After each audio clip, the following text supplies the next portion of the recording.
Oh, there we go. Hey everyone! Old school Pokemon, not here yet. Joined by my usual co-host, KetchumAllCollectibles, Dan, and tonight Dan's the only one on the podcast. Yep, we've got Nick calling in from. I originally scheduled this for 9, and then I bumped it to 9:30. And then Nick no called, no showed. He's officially fired from the podcast. So consider this. Everyone is notified that applications are being accepted for Pokeflipz co-host.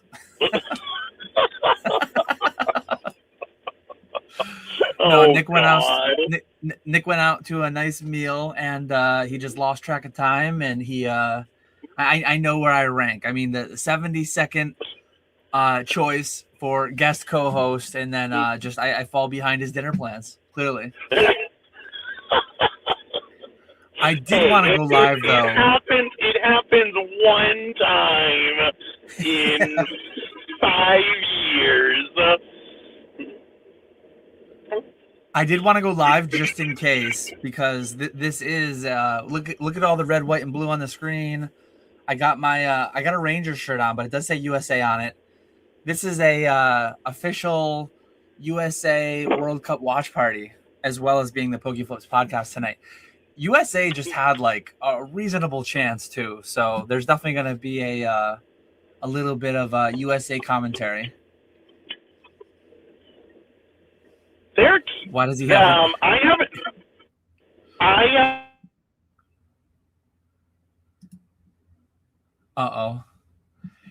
I think he's pulling into his house, so he's probably gonna move from his data. Oh man, USA actually scored. Hold on, I was ready for this. No way. I was just I was just going to say that I prepared my stream deck that I haven't used in forever. I've got my soundboard going. I've got my lights going. Oh no, I don't have the buttons to fix it, to send it back. But we lost Nick. I think he just got home, so his phone's probably jumping over to the Wi-Fi and messing everything up. Spoilers for anyone who doesn't have it on yet.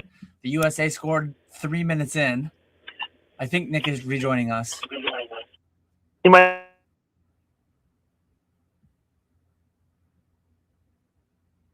I can't hear him again.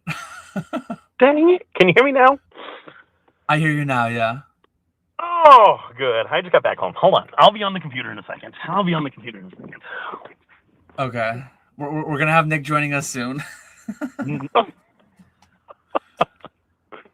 But yeah, I mean, USA just had a crazy chance at 2 minutes in, and then they already scored a goal 3 minutes in. They're resting, not resting, but I think they have like 5 yellow card players that they're not having in. They're normal starters.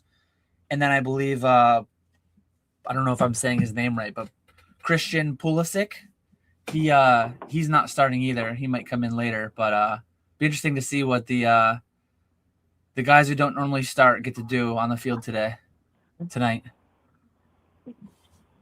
How's it going, Thrifty? He's mugging the shit out of you on there. Get on here. I'm on. Okay, we just got in the house. It's okay to skip a week. Oh man, is Thrifty live right now on eBay? Yeah, Thrifty's doing pack ripping now. Nice.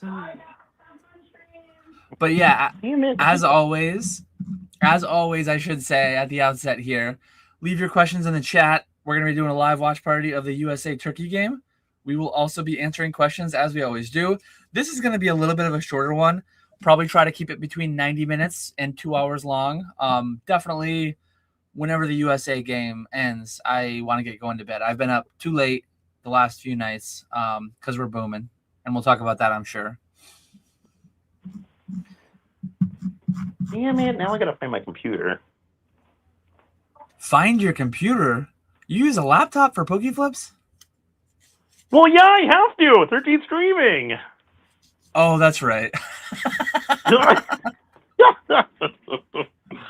You gotta get a second setup, man. What are we doing? We're not booming that hard yet. No guest yet again. How the mighty has fallen. What do you mean no guest? I just heard Thrifty through Nick's microphone. There's our guest appearance. We checked the box. We checked the box for the week. Oh man. I don't know if you noticed or not, Nick, but I did forego the vertical mode. So I'm gonna remove one Nick and I'm gonna add on the other Nick. But I did Hey! Oh god, hold on. There we go. Okay. I did forego the vertical mode. It's funny because StreamYard for a while, StreamYard was recommending, oh, do it in horizontal and vertical mode. That's the recommended one. And then they must have saw the view count from the vertical one, and they're like, nah, man, recommended is just the landscape orientation. Makes sense. We had a bunch of creeps in the vertical. We did not need that type of personnel in Pokeflipz. Not at all. Yeah, definitely would get some weird comments. Oh, I've got my patriotic Coca-Cola too. Otherwise, I'm gonna be falling asleep like Nick usually is during Pokeflipz. No, we're good to go now. We are good to go now. 7 minutes later, we're good. 60 minutes late from the original start time. We went from 9 to 9:30 to 10 to 10:07. We formally get Nick on, so we're good to go.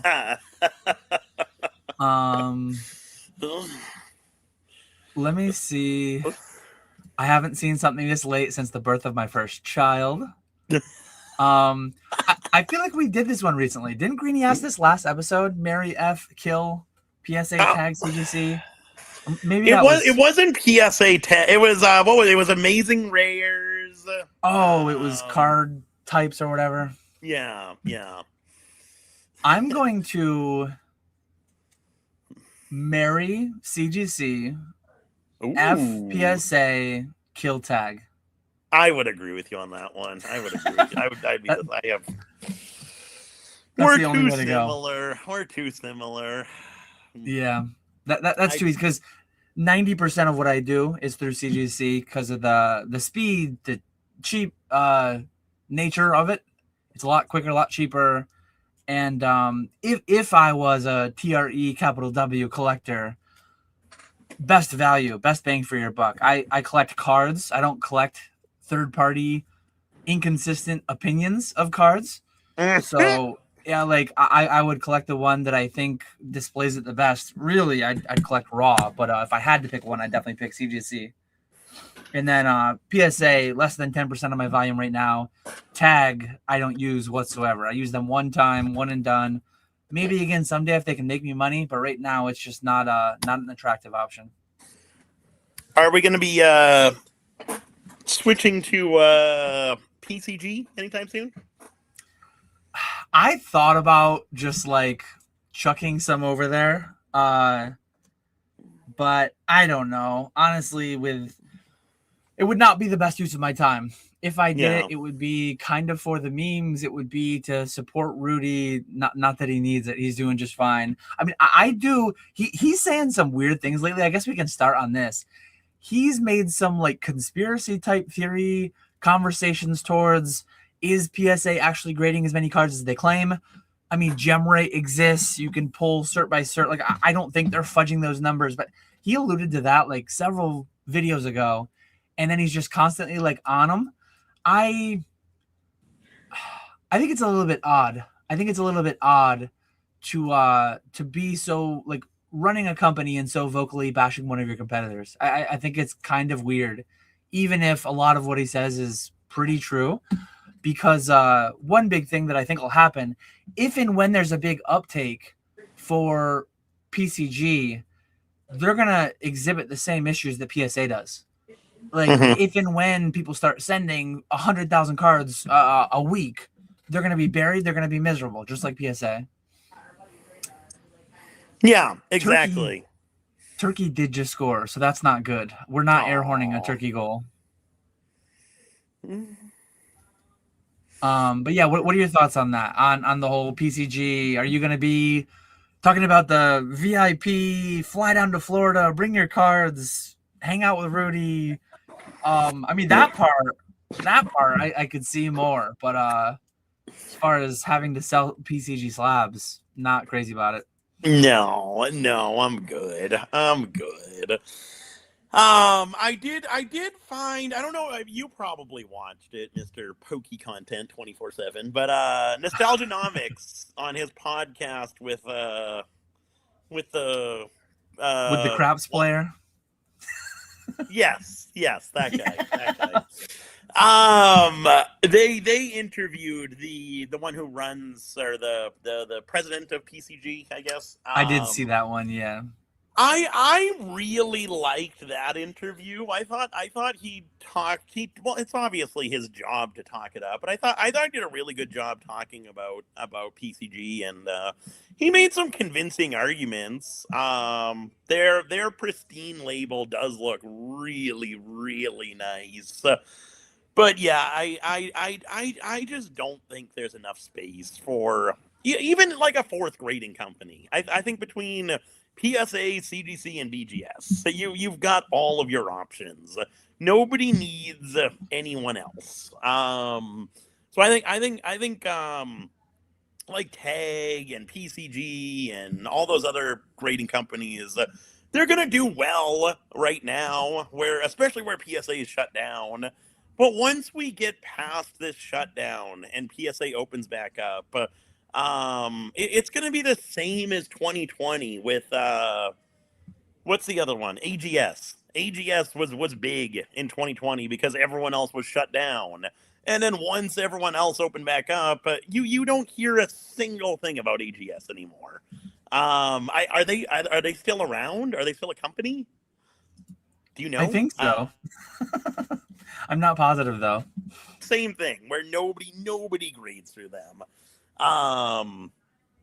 The one thing I did disagree with was when he was talking about how like PCG will never offer like CGC bulk tiers, where they give special rates to people who are grading tens, if not hundreds of thousands of cards per month, because he feels that it devalues their slab.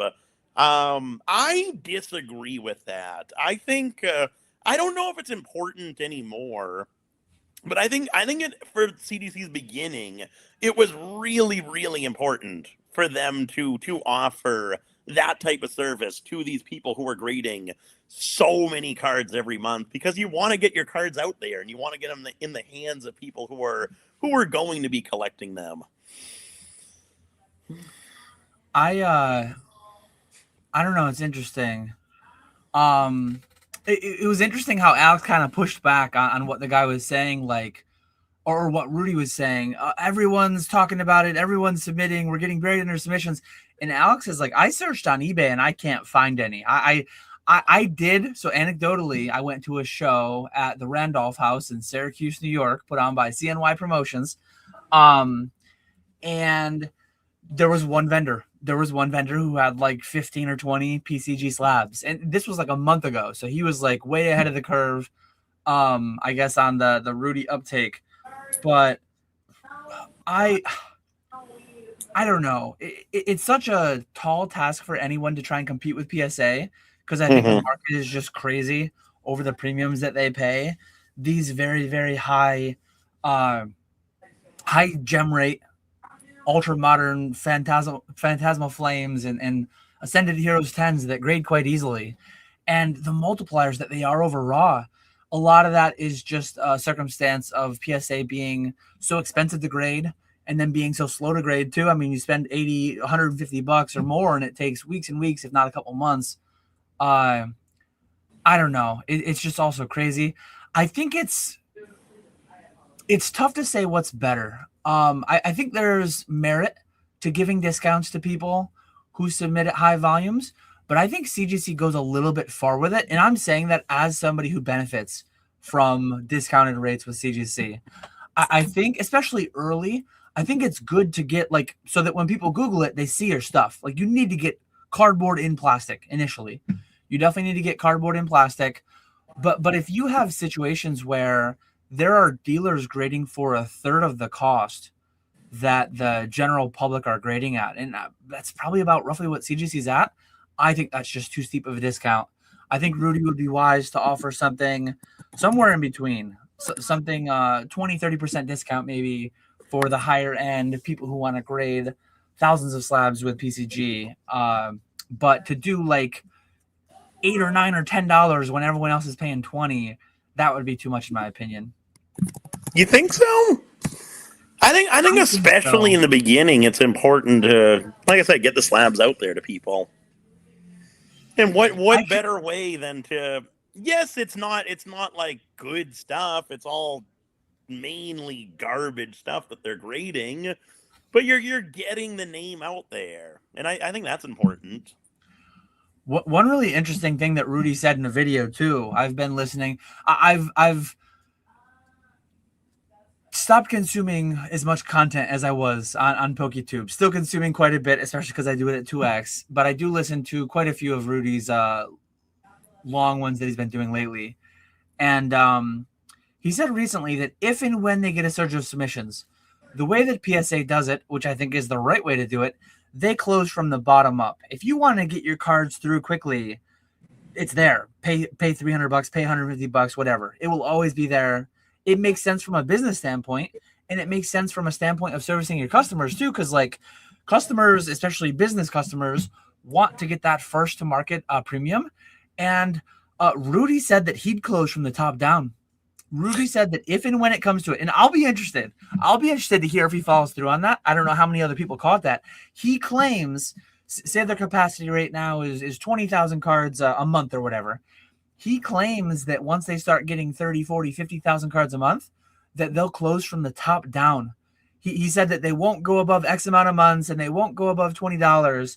And like, that'll be very interesting to see. The crazy part is you could make so much money putting cards in plastic for $20 a card. I mean, PSA is charging $80 to do a job that costs them maybe $5. Like PSA, I know this as a fact. PSA could profitably grade cards in the single digits. I know that because CGC is, and PSA, if anything, should only be grading for cheaper than CGC is due to the economies of scale. See, I think that part made sense to say that, but it only makes sense until you scale to a certain amount.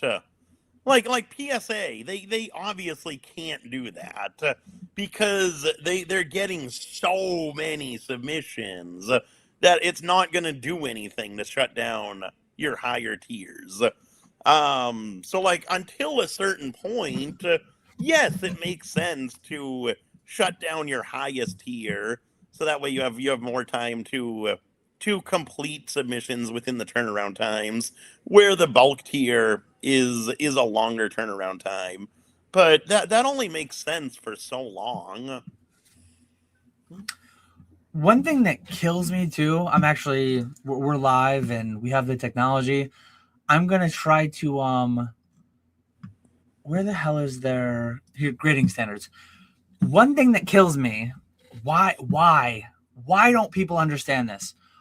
All we want are easy 10s. People do not want to know what's wrong with their cards. Sorry, Tag. People don't want a 997 out of 1,000, which they don't even like. Their whole scale is a joke, and they cannot grade to that precision. I turned my camera off, and I was trying to share screen again. But Tag is a joke because they theoretically grade to 1,000 points, and all you see is 1,000 out of 1,000, 1,000 out of 1,000. You never see 999, 997, 993. Like, clearly, they don't have the resolution to the claim scale that they have there. But why, oh, why are there 310 grades? Nobody wants this. Nobody wants 310 grades. People want the flawless 10, but given that there's a flawless 10, a pristine 10, and a gem mint 10, pristine 10 and gem mint 10s are not 10s. They are the silver medal and the bronze medal. Nobody wants a silver medal or a bronze medal. They want the gold medal. So, like, PSA, the formula's out there. And I know that Rudy didn't start PCG from the ground up. He bought into something that existed already. I guess he said it was actually owned by like Channel Fireball or whoever. Oh. But anyways, so he's kind of stuck with a little bit of what they had. But look at the marketplace. PSA is winning by a landslide. They have a 10 and a 9 and an 8 and a 7 and a 6. Occasionally, they do a dumb thing and they throw a 6.5, 7.5, 8. The half grades are moronic. PSA just needs to get rid of them entirely. They were always a mistake. But like, why do these new companies do half grades? Why do these new companies do out of 1,000 points? People don't want that. PSA grades 50% of all Pokemon cards a 10, and they grade 40% of them a 9, and then the other 10% are the lower grades. That's all people want. People want golds and silver medals. They want one that's pretty easy to get. Sure, vintage, whatever. Some of the older things are a little bit harder to get. People get really butthurt when you say PSA grades easy and they're a participation trophy, even though it's true. It's not quite as true on the older stuff because the quality was worse. But especially like here's a One Piece card. One Piece, it's a joke, the PSA 10 rate. And look at the premiums. I don't know if you ever looked at it or not, Nick. But like CGC has 2 10s, right? The pristine 10, the black label, whatever you want to call it, and then a gem mint 10. And then they have a 9.5 mint. Nobody wants those things. And then Beckett has 2 10s. PCG entirely loses me by having 3. I don't know what the deal is with that. No, I don't get that at all. I don't understand it. I do like the idea. I really like the idea of CGC having the 2 10s, the pristine 10 and then the regular 10. I think that's a cool system to have. But yeah, more than that is why not just give everything a 10 and just have a different names like poor 10. Good 10. That's what you're getting new. You're just, I don't know. I don't like it. I don't like it either. One thing that's brilliant by PSA, and I know I said this somewhere years ago, PSA, it would be the dumbest business decision ever. Every so often, I read somebody saying this on a forum or on Reddit or wherever. I read someone saying that PSA should really add a premium 10. They should add an 11. They should add that would be the dumbest business decision made by any business in the history of forever. Think of the dumbest thing any company's ever done. This would be dumber than that. But the way that PSA could capture that premium thing, because honestly, it's almost going to sound like it conflicts with what I said 2 minutes ago, but it really doesn't. So the market doesn't want a difficult 10, but also the market needs a difficult 10. Look at the Bubble Mew. Look at some of these One Piece Grails and Black Label. So the PSA 10 is so easy that so many cards get it that the pops are 10,000, 50,000, 100,000 PSA 10s of certain cards. The Black Label is needed, but it can't be by the same company. You need a world where you have one company gives the easy 10. That's PSA. That's the name. That's the history too. They're not only winning because of the grading scale. They've been around for a long time. They do a reasonably decent job of doing it. But going back to the Gary, the Ken Golden days, as Timmy McGee points out. But the simplicity, the clean nature of just 10. People want 10s. 10 out of 10, perfect card, as Logan Paul said in his Illustrator video. But simultaneously, PSA double dips now. PSA is the market leader with 80% market share, 70% market share, whatever it is, with the easy 10 that everyone wants. And then they also have BGS that they own that gives that massive chase. People go, they gamble, they try to get that perfect 10, Black Label 10 that's an upper echelon. The pops of these Moonbreons and such will be tens of thousands. And the pop of the Trikachu and all those cards will be tens of thousands eventually. But the Black Label pop will only be hundreds. So that gives you, whether real or not, whether replicable or not, who cares? It will be artificial scarcity based on condition and luck. Like the cards generally are cleaner, but you crack out 100 Black Labels and you're not getting 100 Black Labels back. You'd be lucky if you got 10 back, probably. And then crack 100 pristines and you're going to get some amount of Black Labels and vice versa. But there's my long rant on how PCG is just doing something really stupid in my opinion. And then you've got 3 10s and you still need a 9.5?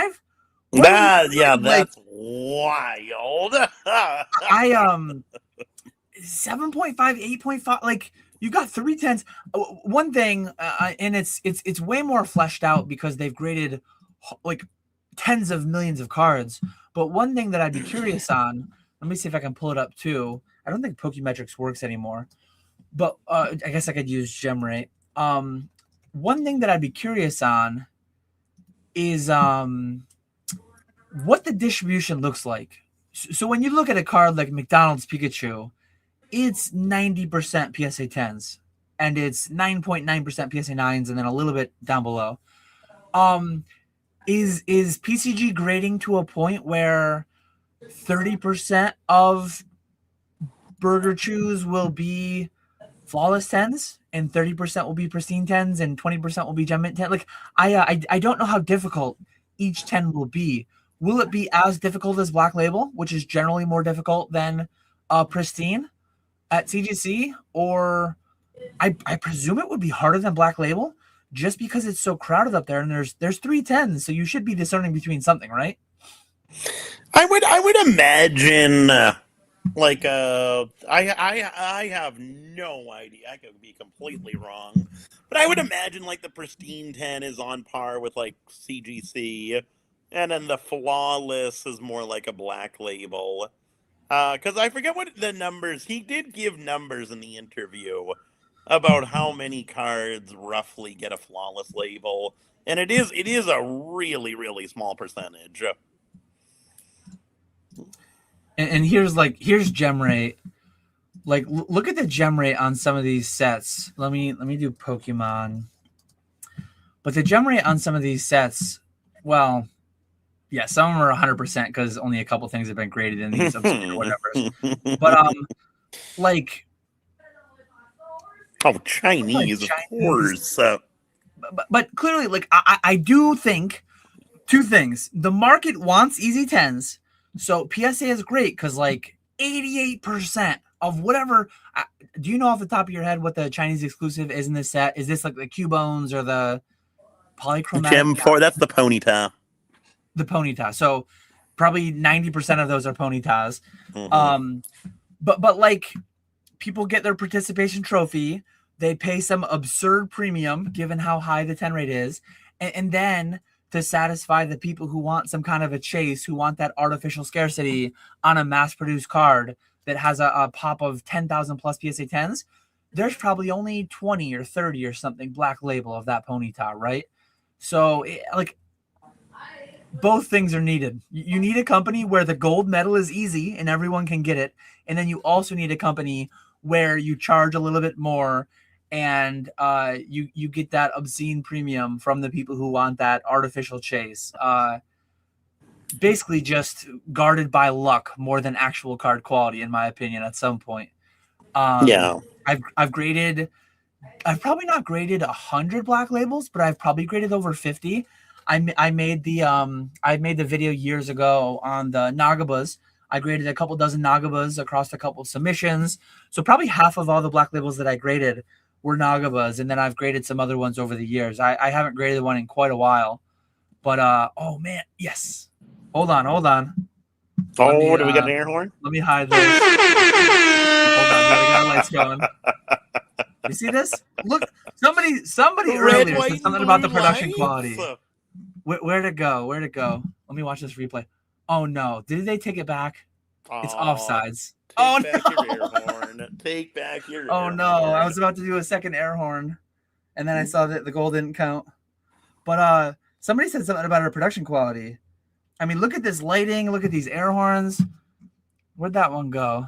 I was gonna put that one up on screen. Now I'm looking like a fool because it's still 1-1. I can't find it.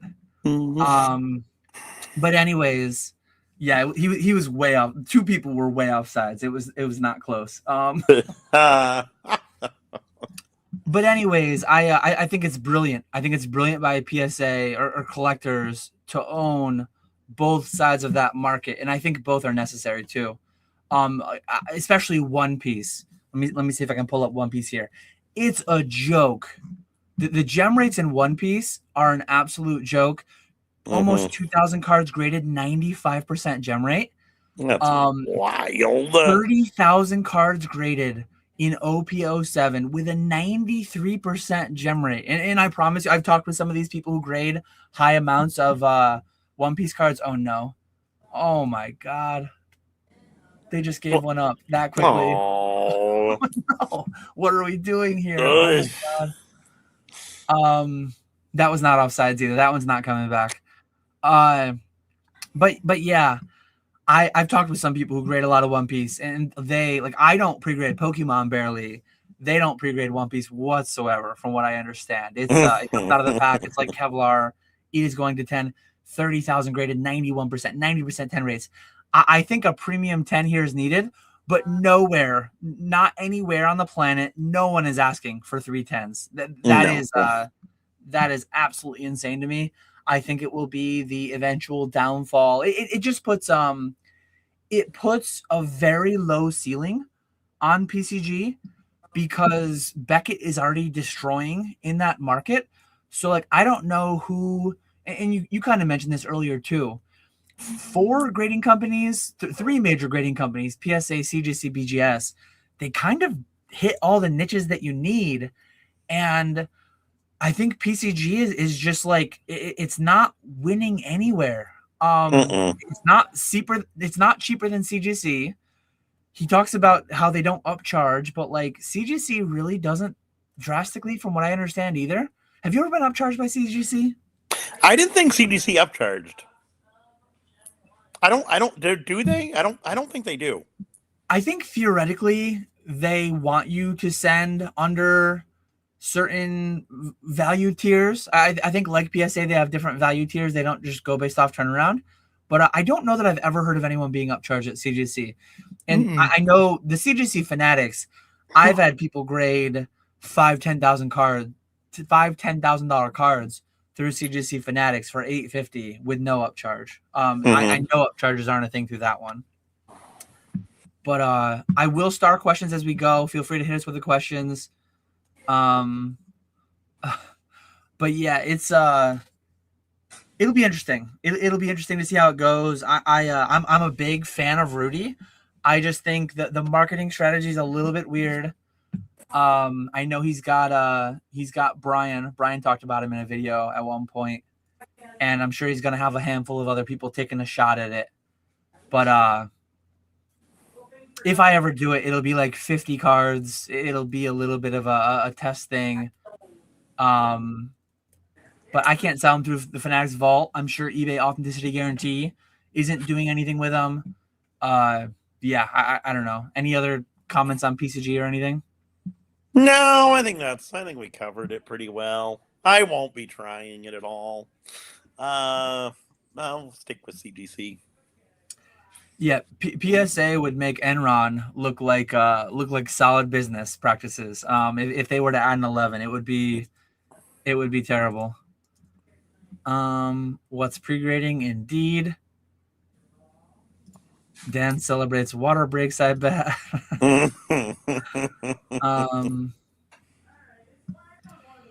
There is another PCG. I guess again we're live.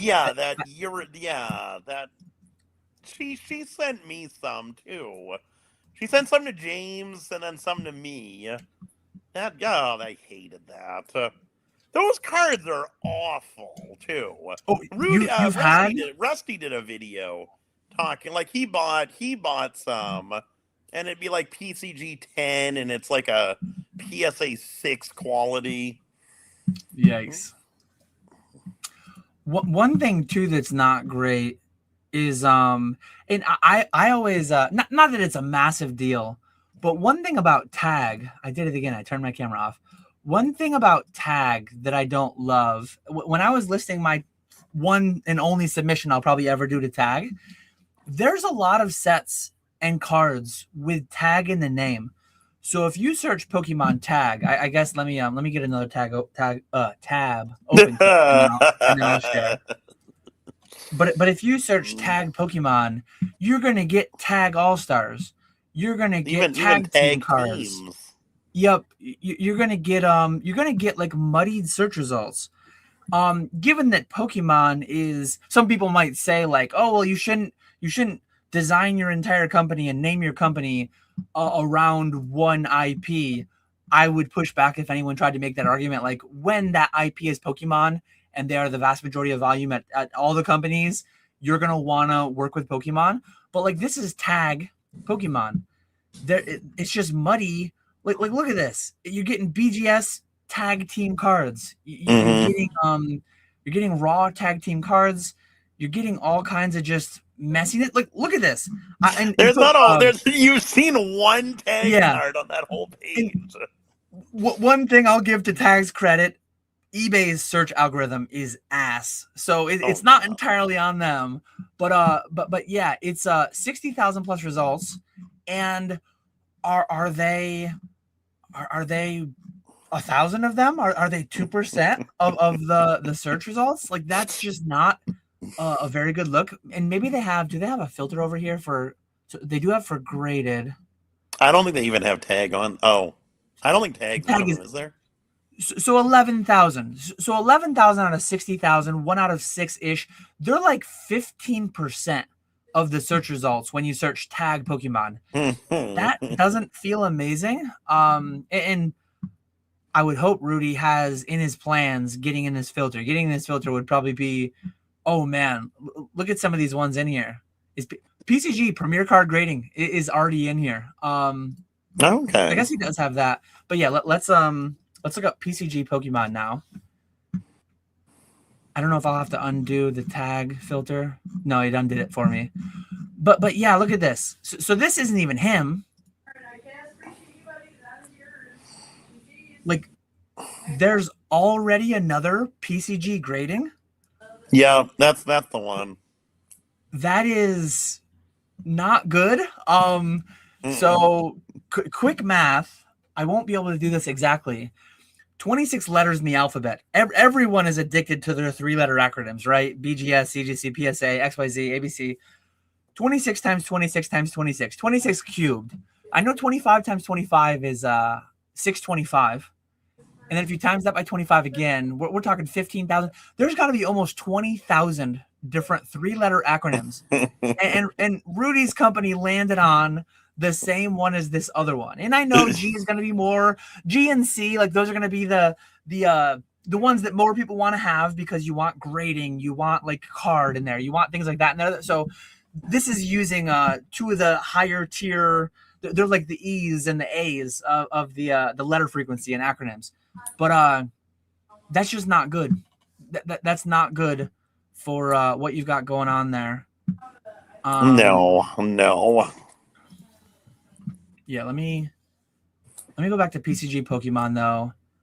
And do you ever see one of his slabs?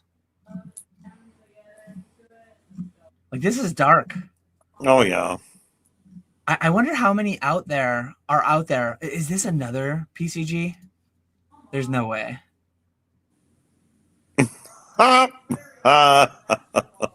Who is this? I have no idea. It's another PCG. Another Jesus. Or I wonder if is this a newer label or an older label of the same company? Oh, maybe. Because they're both called professional card grading. Unless they must have changed their slabs. Here's a different one. Oh my god! Like this is no bueno for a company to have this in your eBay search results. Let me see if I use his filter actually for Premier Card Grading. You can tell that I don't search eBay too much these days because I'm stumbling over here. Premier Card Grading, 1,158 listings. That's not it. Oh wait. Here's another one enters the arena. That's insane. PCG grade. This is another. Jesus. Maybe I think those are all the same people, just different labels. They all look the same. They're all awful. Yeah. But clearly that there's some kind of a and you would think that you would try and clean some of this up before you started messaging so thoroughly on everything that you're going to be doing, and you're taking down PSA. Like I like aspiring for high levels of business, but yeah, there's our first one that we found. But it seems like you're putting the cart before the horse a little bit, as they say. I see Mason talking about saying, I didn't know they graded cards in the 1800s, so I'm going to use a saying from the 1800s. Rudy feels like he's putting the cart before the horse a little bit here. No. Oh, there's another one. Yeah, there's another one. We found all this mess, though. These could be the same company. I feel like generations of label, maybe. They're so drastically different, though. It would be a little bit surprising. But anyways, like, as far as once you find the actual product, I don't hate it, but I don't love it. It looks like it looks like you're looking at the what do they call it? The instrument panel in your car or whatever. You're looking at like your tachometer, your odometer. I didn't even think of that. Yeah, and they are too. Like they're filled up. So the 9.5 centering is like filled up 9.5 out of 10 of the way. I don't hate it. He talks about it being high quality and gold etched into the steel or whatever. I held one in hand about a month ago at the local show. I don't hate it, but like I do hate the scale. I hate having 310s, and I hate having subgrades, and the general consumer does as well. The general consumer has spoken very loud and clear. I think CGC was wise to do what they did, but they should have gone that little bit step further and just been like, we're abandoning the 10. They did their own little weird thing where they brought in the 9.5 that came out of nowhere. They turned the old 9.5 into a new 10. 9.5 Gem Mint went like just really weird errors made by some of these companies, I think. Yeah. The whole 9.5 situation, I didn't get that with CGC. But I did think it was the right move to make like a pristine 10 that's relatively not easy, but it's doable, where you can complete like a whole set of pristine 10s. Like the perfect 10 or a black label. You can't complete a whole set of those. No. No. And I don't think there will ever be set collectors with PCG that want to get every like 3 levels of 10s. I mean, PSA wins so hard in the set collector avenue because you have 110. You have 110 that is significantly easier to get than every other company's gold level perfect 10 out of 10 card. So then when you add in their volume too, any set pretty much someone could be a completionist in PSA Gem Mint 10s. That doesn't even exist with CGC Pristines. CGC has pretty substantial volume. They're doing a fraction of PSAs, but like not 1/100th. They're doing like 1/4 or whatever of what PSA is doing. And even them, you just can't with Pristines. They're too hard to get, and there's not enough of them. But yeah, I didn't mean to turn this whole thing into a PCG thing, but he's been he's ubiquitous in our space, obviously. And he's been on a crusade recently against PSA. So let us know in chat if you're and I'm all for competition helps everybody. I would love to see PSA's market dominance being taken down some. I think it's silly, honestly, how much people, in my opinion, overvalue PSA's third-party opinion. But we'll see what happens. It'll be fun and interesting to see where 2 years, 3 years from now it'll all be. I think it'll be more of the same. I can't ever see this changing. People will always value the slab and the 10. Oh God.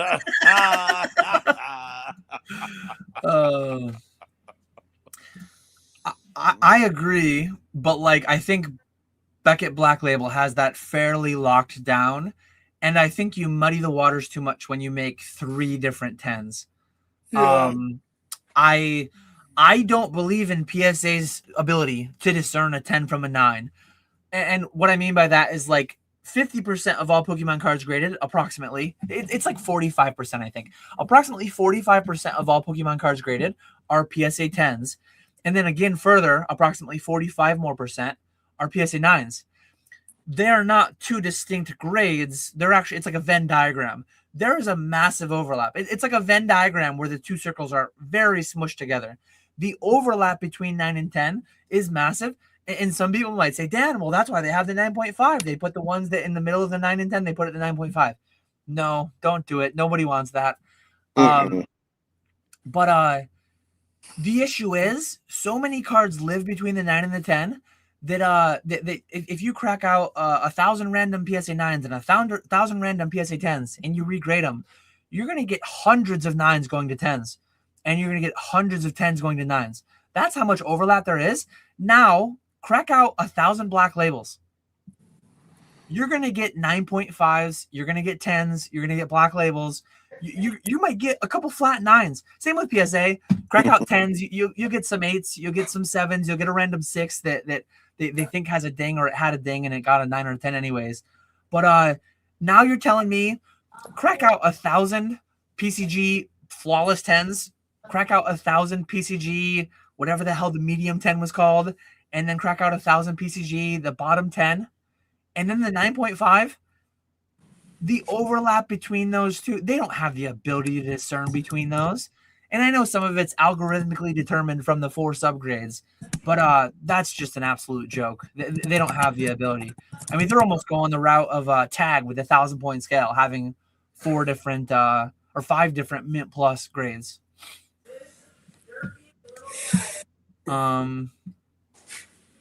Yeah, all this is just based on success. If PCG was doing 2 mil a month, the conversation would be how 310 grades is too low. But yeah, it'll be interesting to see where it goes. I think it's really, really silly, but oh no, Katie doing the PCG that I like that. Katie doing the PCG that nobody wants. Oh no. Rosenstein grading. Honestly, those PCG 10s, wrong one. Those PCG 10s would probably get the highest prices on the market. Do they get paid or not? That's a whole different conversation. But that is true. At auction, they achieved the highest prices, I'm sure. But yeah, with that, I think we beat the PCG to death. We did have another question though. Pokewax said, what's your strategy on raw to grading versus streams? Are you funneling anything that looks like a borderline 10 straight into streams to keep money moving? How strict are you guys on pre-grading? You want to take that one first? So I'll look through everything. When I buy a collection, I'll look through every single card when I'm conditioning them. And anything that's like a popular Pokemon that I think would get a 10, I'll set aside for grading. I do think, I don't know, I part of me thinks I am strict about grading. Because I've definitely sold cards raw that someone ends up grading 10s. But then I get some of my submissions back and it's like 9, 9, 9. 7. So I don't even know. Consistently inconsistent. Some of it's on you, surely, but some of it's on them too. I don't think I'm that bad of a grader, but some of my returns they're rough. I would say I'm more so stricter than lenient. But yeah, that's my strategy is when I'm going through a collection to condition it, I will set aside anything that I think looks good for grading. And it's a decently popular Pokemon. So me personally, I don't really grade too much for streams. Most of the cards, and I should shout this out, tomorrow night on Fanatics, 6 p.m. Eastern, Ponga's going live, and he has $300,000, probably $250,000 to $300,000 in single slabs and sealed. It's mostly slabs, but he is going to sell at least $150,000. Dollar auction, 30-second auctions. All of those things, though, I bought them. I bought them graded already. So 90+% of what we sell on stream is bought already graded. I buy it 75 to 90% depending on the value and all that, depending on what it is and what I need for the streams. But most of what I grade goes straight to Fanatics Collect for auction. Most of it is going through CGC Fanatics and then being auctioned right on Fanatics. So me personally, I don't do most of my pre-grading anymore. If it's a $1,000 plus card, or probably a $500 plus card raw, I'll pre-grade myself. But I actually have my sister. My sister does a lot of my pre-grading these days, and I kind of trained her to be fairly strict because most of it's going CGC Fanatics. Certain cards are like CGC Pristine or Bust. If you don't get a Pristine, you're kind of in rough shape there on Fanatics. So I have her pre-grade fairly harshly on most of it. These are true, like, our GMV at the end of the stream. Our GMV will be $150,000 plus. It will definitely happen. Let me I won't share the screen, but I'll rattle off some of the cards that are going to be there. We are dollar auctioning a PSA 10 Poncho Magikarp. Oh, We've not done a 5-figure card yet, so I wanna see how it goes. I'm very intrigued to see how it goes. I could get destroyed on it, but we're gonna send it and see what happens. PSA 10 Crystal Golem from Aquapolis. There's a PSA 10 XY Evolutions Charizard. That's like a $5,700 card. PSA 10 Japanese Blaine's Charizard. There's the Trikachu. There's a Moonbreon. There's a Bubble Mew. There's a Gengar VMAX. There's a Lugia. There's many things. There are tons of SIRs. There's a Sunbreon as well. There's tons of SIRs from Scarlet Violet era. Tons of Sword and Shield Alt-Arts. Japanese promos. Then there's a 151 ETB case. Prismatic Evolutions PC ETB case. XY Evolutions booster box, Roaring Skies booster box, sealed. All dollar auctions. See what happens. Man, that'll be exciting. Dollar starts. Dollar starts always. We will. There's no back wall. Take your pick. We'll start it at 95%. We are. Yeah. Imagine, like, I went full time. Actually, I'm coming up like 3 weeks from my 5-year anniversary full time.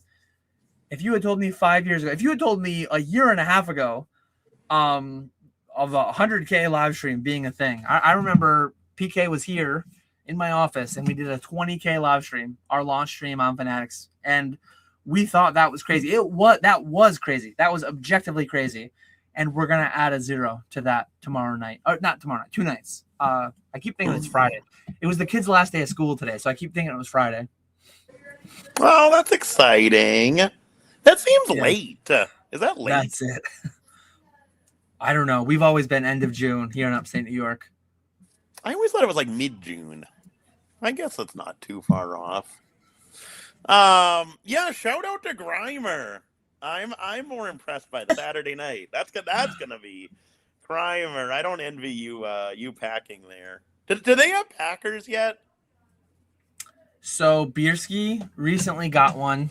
I think Spat and Grimer are just them. Man. But yeah, I think they're all looking into it to some extent because it's definitely plus EV to have a packer. Yeah. I do not envy having to pack 1,000 items. I've never done that many. I think the most I've ever done. That's wild. Back in my day, I think I had on a long weekend on a Monday, my eBay. I think bulk label shipping caps you at 200 and scam forms cap you at 100. Mm-hmm.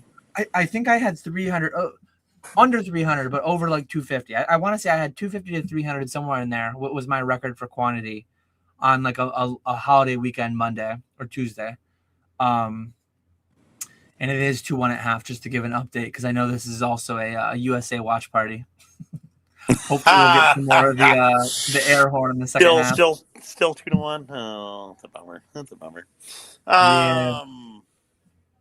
Yeah, I've started to get back into shipping again, daily shipping with the singles. So far so good. I gotta list more. I got up to hey I got up to I think I peaked at because so I got on Card Uploader since the last time we spoke. I did get on Card Uploader. I had to do my first ever apology video. We should do that segment right now. Yeah, let's do the card uploader segment. Yes. So if any of you guys didn't saw Pokeflipz last 2 weeks ago, but didn't see my my own YouTube video last week, we were talking about Card Uploader, and I was saying how I wasn't using it, and I finally did get on there, and it actually is like so nice. It makes listing so easy. And so I was dead wrong about all that. I will never go back to listing singles manually again. So like that weekend when I found out about Card Uploader, I went well, not like crazy like you could go, but for me doing these singles, I went crazy.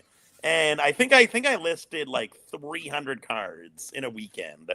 And so these past couple of weeks, it's been 50, 60, 70 orders a day that I've been shipping out. Now I'm kind of running out of stuff that I have listed. So now it's dropped down to like 30 orders a day. So I gotta start listing again, getting my all Sword and Shield is listed. Now I gotta go on to Scarlet and Violet and get that stuff listed. But that'll be one of my projects this weekend is to get listing again, so I can ship out some more bulky singles. But yeah, if anyone hasn't tried Card Uploader and you sell a lot of singles on eBay, 100% recommend looking into it. Yeah, I couldn't believe that you were still doing the 1x1 thing. So Card Uploader, there's several other options out there. I've not used any of them because I don't really do that anymore these days. But I've been aware of them for a year plus now, I think. I know Pokemon Steven is kind of... I don't think he is like an actual affiliate of it. I think he just is like friends with the guy who runs it. I don't know the exact relationship, but I know Pokemon Steven talks about it a decent bit on Instagram. And back when he was making YouTube videos, I think he talked about it some. But I've done consults with people that list 300 cards an hour, 500 cards an hour, absolutely crushing it. Taking a 5-row box and like listing a 5-row box of like mid-era EX, just random commons, uncommons, reverse hollows. And like you can list a 5-row of bulk in a day, 5,000 cards, 10-hour day, boom, all of it listed. That is insane. Yeah. That never was a thing 12 years ago. That would have been a month-long project, if that. If oh, yeah. Oh, yeah. 100%. But I'm glad I got you to come around on that because, I mean, now you're going to have tons of extra time to get all your sleeves listed. So there we go. But no, that's been going well. I started off with a whole, it's all sleeved stuff. So it's not like jam packed, but it was a whole 5-row, and I'm already down to like 2.5 rows. So I've sold 2.5 rows of singles, which is wild. Just stuff sitting in a box collecting dust. What's your consignment fee on selling my 5 rows of bulk? Oh, that's all Skya. Keep sending it to Skya. You don't want like 60? I'll give you 60%. Nope, I'm good. 80%. 80%. At that point, I'll just buy it. I'll buy your junk at 20%. Honestly, I have a bunch of stuff I have to just get rid of. If Sky listens, he'll send me a DM, and I do have a bunch more I have to send him for TCG Player. I don't think he actually. I think he's just Roka TCG Player, but there might be some argument for him getting a scanner and getting because a lot of these cards you list on TCG Player low list to get them sold. you'll list them at 79 cents, 49 cents, 99 cents, and a lot of those cards, like your video said, $1.99 floor or whatever, and they Yeah. move. They move eventually because people the eBay algorithm. Do you do like a percentage on those? Do you do No.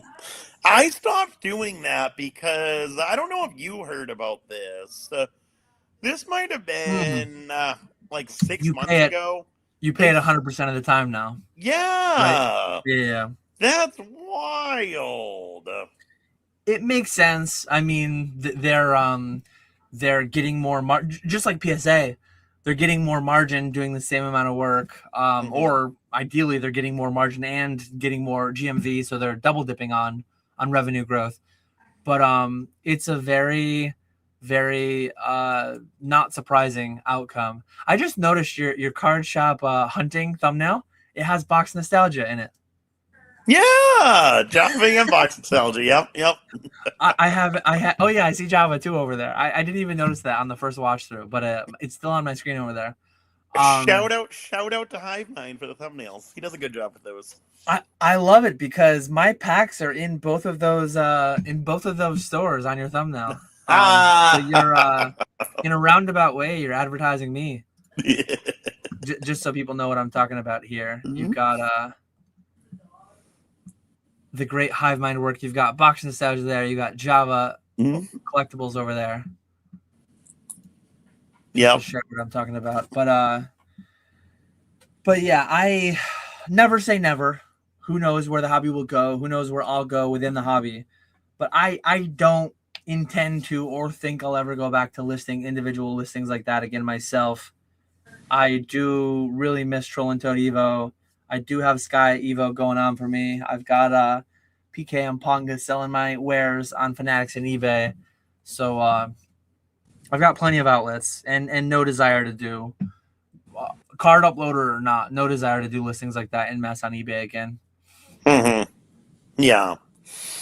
No, I'm still glad to be in it, back in it. I'll never have as much listed as I did before, but I am enjoying it. I do. That was one of my goals this year, is to get back on regular eBay. And so I'm glad to be doing it. Are you gonna ever do it on $50, $100 type cards, or is it always just gonna be sub 5, sub 10? There's some cards that I have listed that are like $20 singles, but it's all stuff that doesn't do well in stream. Like the $20 cards are like gold energies, like cards that people use in decks, and those types of cards do terribly in streams. But any like $50, $100 card that's like a good Pokemon, I'll sell through stream versus listing on regular eBay. That makes sense. Yeah. Does Card Uploader work for MetaZoo? I don't believe so. I think it's they have other games. Pokemon, One Piece, Magic, Lorcana, Yu-Gi-Oh! Probably. Yeah. I just had that thought. I should shout this out while we're here to the 32 people watching live. Tomorrow night there's going to be a little bit of an update on what's going on in the MetaZoo world. I don't know much of what's going to be talked about within that, but yeah, for the dozens of people out there surely that are anxiously awaiting the live stream, go check that out tomorrow night on the official MetaZoo YouTube channel. I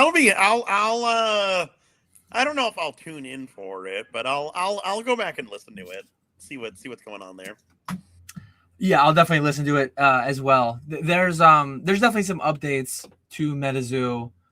There was conversations amongst ownership and anyone following along MetaZoo, like just doing the math on release. I think it was last March that MetaZoo base set released, and then 2025 to 2026. No new set released in 2026 yet. So that's what I was going to say. I think it was March that it was base set. I think it was August for Torrential Tides. And then I want to say it was like November for Secret Shadows. My timing could be off there. there's not been a new set yet in 2026, so it's been a decent gap. Really? Huh. Yeah. So there'll be a little bit of conversation around what's going on. I have some idea of what's going on, but as I've talked about since I bought it, I don't have day-to-day inner workings, inner knowledge of what's going on. But to some extent, being in an annual ownership call, little bit of information going on there, right? Mm-hmm. But yeah, as always, if people have questions, if any of the 29 of you have questions, feel free to leave them in chat. Otherwise, you want to chat about where you went today, Nick? Or do you not want to talk about I was gonna say we got burgers. We can talk about the burgers too. I had a burger today too. Last day of school. Yeah. So today, Walrus and I went to eBay Open here in Chicago, and so eBay Open has always been like a seller event that sellers attend. And it was always like this really, really big event in Las Vegas every year. And then COVID happened, and they switched it to two virtual events. And then last year was the first year that they brought it back to Vegas.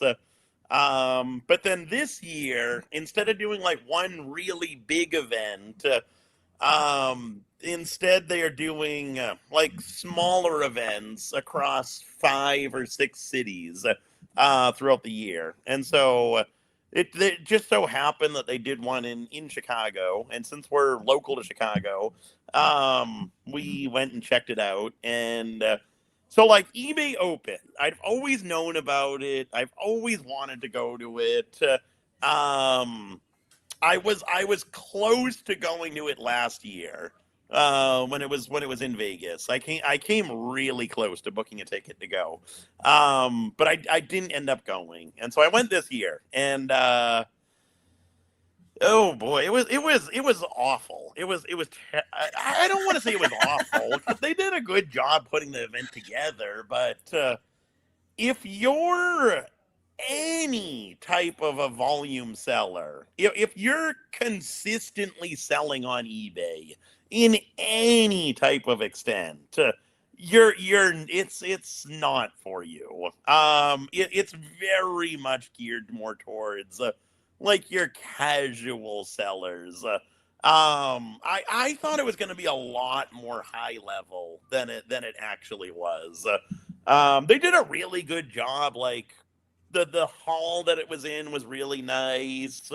You got food, drinks. They had different presentations. So they did a really good job setting it up. It was a cool event in that regard, but yeah, no, it was not worth it in the slightest. And then like even like so the presentations I didn't think were worth it. And then like even networking, we didn't really network with too many people, but we were talking to one person, and not to like bash him and talk about how well I'm doing, but like he was saying he sells auto parts and he does about 60,000 in sales a year. So a respectable number, but nothing. It wasn't high level sellers. And then I signed up for like a seller clinic to talk about my eBay store and what I can improve. And we got in there. She pulls up my account, and she's like, "Why are you here? I want to ask you questions." That's hilarious. She's used to seeing 90 days without a comma in them. let alone 2 commas almost. Yeah, exactly. But yeah, it was definitely it was cool to. I'm glad I experienced it. Because like I said, I've always wanted to go check it out, but I would never go back. But one thing that was really, really cool, and I am super grateful about this, they actually part of the reason why I did go was they asked me to record a seller spotlight on me. So they don't advertise it a ton, but eBay has a YouTube channel, an Instagram account where they post like little clips of different sellers, your name, what you sell, how long you've been on eBay, just all kinds of selling stuff. So I did spend about an hour with them recording a little clip that I'm excited to see how it turns out. I can't wait for that to come out. So that'll be cool. Is it like PSA's channel where they do an interview with like the CEO of PSA and they get like 50 views? They get less views than Pokeflipz? Yes, it is very much so very that. nice. It is very much so that. I can't wait to be I can't wait to be the third and final viewer of that episode. Hold on. I didn't see. I don't think it was offside. Oh! We're doing it. We tied it up.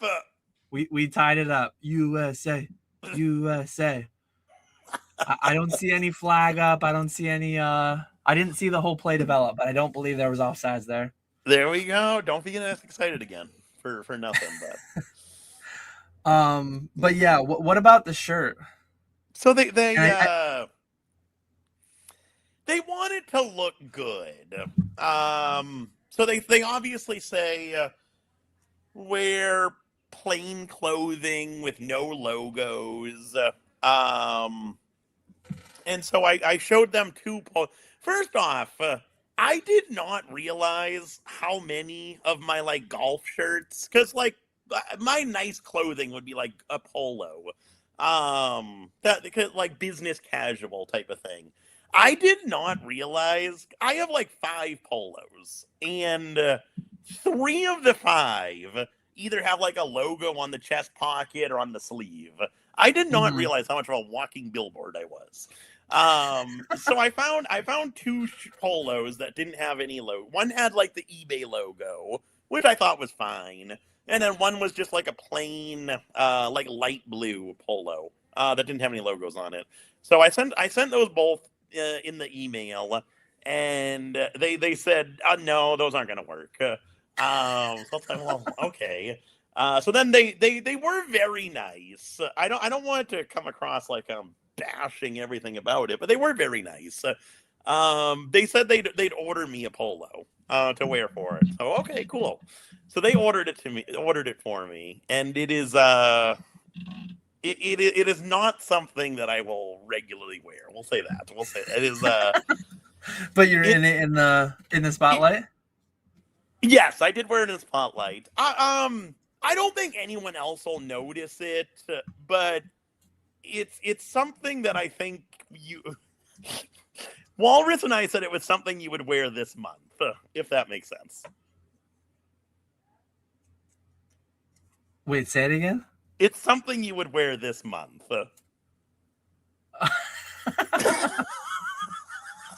Oh, that's funny. I was thinking about our steakhouse thing, where that was so weird at Turningstone, where we've gone to fancy casino steakhouses and we've been wearing Pokemon shirts and gym shorts and whatever, and we've been fine. We go up to the TS Steakhouse. I'm wearing my KetchumAllCollectibles shirt. It's all just blue, and then in small letters it says KetchumAllCollectibles here. But they say that I'm fine, and they say that some of you guys aren't fine. That was crazy. So, a couple of you guys had your KetchumAllCollectibles shirts, so you put those on. I was wearing cargo shorts too. Yeah, so it's like I've got my dad shorts on, my dad sneakers. I've got my I think I have the kind of like the colorful shoes that my daughter picked out too. They're like neon green and blue. Dad cargo shorts and a KetchumAllCollectibles shirt. I haven't worn them yet, but I actually did in my, not on this channel, but in my fourth wall shop over on my YouTube channel. I have KetchumAllCollectibles polos now. I was actually out to my former workplace. They kind of require the engineers wear at least polos. Some of them wear like long sleeve shirts, button ups. Some of them wear ties, whatever. But most engineers wore polos. I have lunch every couple of months with some of my old coworkers, and they're like, Dan, you've got to get us KetchumAllCollectibles polos so that we can wear them to our company. So next time I meet up with them for lunch, I'm gonna have some KetchumAllCollectibles merch in hand. It's funny, 90% of my sales through my YouTube fourth wall are me buying for me. My mom bought a bunch for like my dad and my niece and nephew and my kids, and she gave like a bunch of my family. It's funny because the way fourth wall works too, I saw like a $500 order come through, and I'm like, holy crap, what the heck? It's my mom's name. Like the way it works, you can see who orders it. So I would see Old School Pokemon purchase 2 t-shirts, whatever. I look at it. Maybe it wasn't 500. It might have been 500. It was like she ordered shirts for like everybody and gave them to people at Christmas. But every time there's an order that comes through, it's like PK or Ponga or me ordering on behalf of PK or Ponga or one of our buyers or whoever. It very infrequent sales there. So the shirts are all quite scarce. But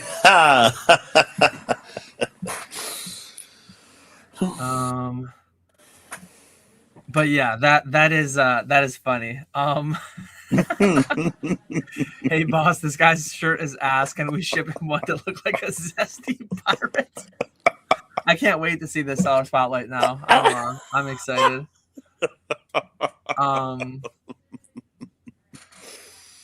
Parker says, bought a card scanner for my eBay listing process. Managed to get the 6K listings before the scanner. Watch out. Ooh, Parker. If you're big numbers here, how many items do you ship with that many listings? You got to be shipping a good bit of items now. Because I've said it before, and I'll keep saying it. I am blown away by the sales volume that I am getting. I do not remember this type of sales volume back when I was selling singles. It's wild to me, and I only have 400 listings. So these people not with crazy. Thousands of listings. I can't imagine how many things they're shipping every day. I've done consults with people who run stores that have 30,000 listings, and like I can't. I'll broadly talk about it because it's not like one consult that I've done. I've had a handful that are in the same vein, but like, man, there are people netting very high 6 figures, if not 7 figures, just running massive operations on eBay. The liquidity, the volume, the market activity is obscene. Yeah, it's crazy. So Parker says last 90 days, 1,100 orders, 1,776 items. Wild. 1776. That's very 1776. Happy birthday, United States of America, coming up soon.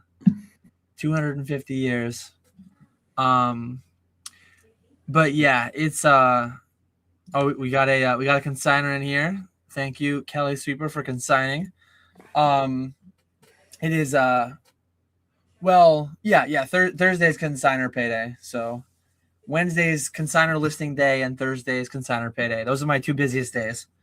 There we go. But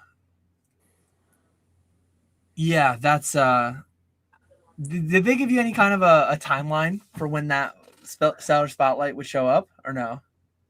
They said it could be a few months. I figured it would be quite a while. Yeah, I wouldn't have expected days or weeks. I would have expected months. That's why it was kind of cool to see. I want to see what it looks like so bad because like recording it, it was almost like you recording like a movie where it's not like just us talking. They say the question, you repeat the question, and then later on you answer the question. So they like grab bits and pieces of just different stuff, and they're gonna piece it all together and turn it into something good, hopefully. Recency bias is definitely a thing here, but I do have to talk about this flip that I just made. I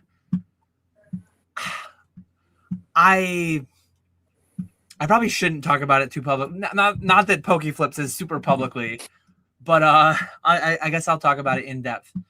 So one thing that I do on occasion, it's very capital intensive, so I don't love to talk about it. But there are times where I I will give like cash advances. So sometimes somebody's on the fence about doing a consignment and they're thinking about maybe sending it to eBay or PSA Vault or wherever. And it's like, hey, if this will tip the scales, I'll front 10 grand cash or 20 grand cash and I'll guarantee you a certain number. So this card, I bought half of this card based on the prior card ladder value.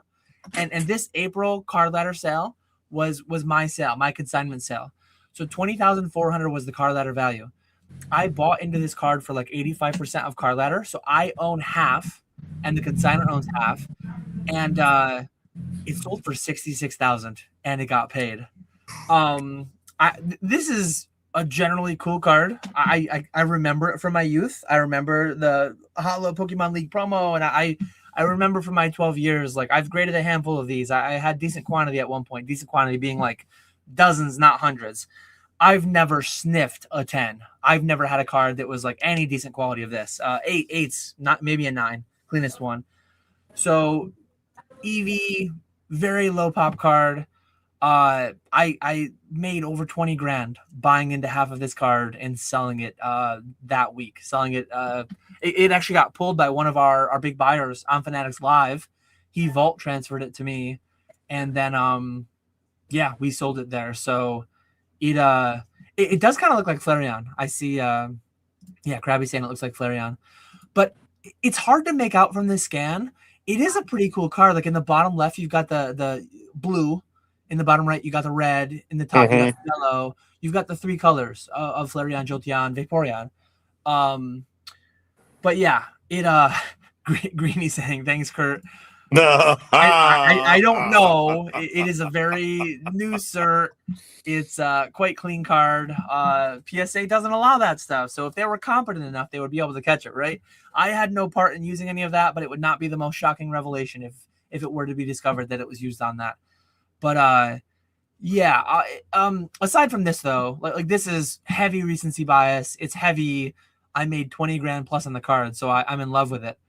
Wait, how do you make that much? How'd you make that much? So I paid 85% of 20,400 to own half of it. So I paid like 8,500 bucks, maybe 9 grand I paid to own half of it, and then I'm entitled to 95%. Half of 95% of 66,000. Okay. So yeah, and then the consignor gets the consignor did very well too. I mean, they pulled it from an instant rip that cost $1,000. They pulled a $20,000 card, and then they sold half of the card at that 20,000 value, and they sold the other half of the card at that $66,000 value. They did well as well. But aside from that one, couple years ago now, through the eBay vault, actually. Was that 3 years ago? I think 3 years ago this fall. I think it was sold in the fall. I sold a friend, Zach, Gem Pokemon. I sold a PSA 10 base first Charizard of his through the eBay vault. That one was really cool too, because I got it in hand. So I not that I haven't held a PSA 10 base first Charizard before, but I had it shipped to me, and I held it, and I possessed it for a couple days. I submitted it to the PSA vault, and I thought they were sending like an armored truck. Some random dude in like a red. It was like a red Mustang. It was like not a. Oh, they almost scored again. It was it was just like a regular looking dude. He came and he put it in some box and he security taped it and he zip tied it and whatever. And he drove up from New York City. He stopped at me 4 hours away from the city. Later that night, he was going to Buffalo, staying the night, and then driving back to New York City. It was a pretty weird process. But yeah, that was I don't even remember now. 230 maybe? Yeah, little Something under like 250. Yeah, so I mean, and that was 3 years ago. That card is only doubled, maybe tripled if you count that one Logan Paul, that one that went for No, we don't count that. Yeah, we don't count. But that. yeah, in all the boom that we've had, that card, like, and some people, wow, Zach lost out on hundreds of thousands of dollars. Had he put that money into anything else Pokemon in the past 3 years, he probably would have outperformed what that Charizard did. So Um, but yeah, that was cool. There's been a lot of cool cards. But the recency bias, the EV, and the EV2, 66,000. That's probably the second highest one I've ever done. The Charizard is way up there, 230 or whatever. I think I made a video before of like my top 5 sales. They almost scored again. Oh, it's like an assault right now. Oh boy. But yeah, I think I made a video of my top 5 eBay Vault consignment sales years ago. This EV might be the second highest sale I've ever made on consignment, kind of. I haven't had the pleasure of getting a Black Label Mew or anything like that. That's Bubble wild. Did you see the interview of the guy who bought those? I did with Pokevault. Right? No, who interviewed him? I thought it was Pokevault. Pokeprofit. Pokeprofit, that's what it is. Yeah. That's what it is. Yeah. I'm glad.